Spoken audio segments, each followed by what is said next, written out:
Bonjour, je suis Timothée Drortet et voilà notre point hebdo sur le marché des devises. Le dollar a souffert la semaine dernière contre les autres devises du G10, alors que l'incertitude grandissante sur l'issue de la présidentielle américaine a eu de lourdes répercussions sur les marchés financiers mondiaux. Les actions, matières premières et les devises des pays émergents ont été vendues tout le long de la semaine. Quel contraste avec la livre sterling, aussi affectée par les récents développements politiques. La livre a en effet eu sa meilleure semaine depuis quelques mois.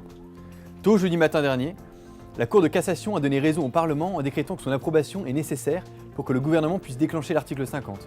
Évidemment, cette décision va passer en appel à la Cour suprême. Cependant, il apparaît clair qu'il va être difficile pour Theresa May d'avoir un Brexit dur, ce qui est une bonne nouvelle pour la livre sterling. Puis, tôt dans l'après-midi, la Banque d'Angleterre a rassuré les marchés en enlevant ses mesures d'assouplissement. Cette nouvelle a permis un rallye de 3% de la livre sterling sur la semaine et nous pensons que ce rallye va continuer après les résultats des élections mardi soir.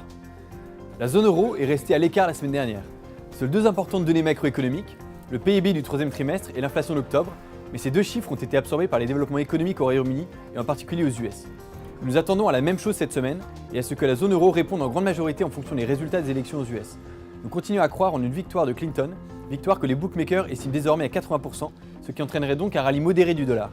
Cependant, une surprise avec la victoire de Donald Trump pourrait certainement provoquer une appréciation de l'euro-dollar de l'ordre de 2-3%.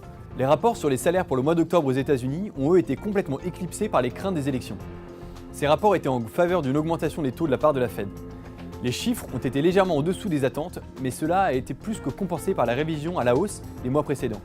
Le chômage a reculé à 4,9% et les salaires ont continué à pousser plus haut et sont maintenant en hausse annuelle de 2,8%. Ce rapport confirme notre point de vue selon lequel, en l'absence d'un effondrement financier, la Réserve fédérale américaine est sur la bonne voie pour augmenter ses taux pour la deuxième fois depuis 2008 lors du meeting de décembre. C'était notre point hebdo sur le marché des devises. Merci de nous avoir suivis. Pour plus d'informations, n'hésitez pas à nous contacter ou à regarder notre site internet www.ebury.fr. À la semaine prochaine.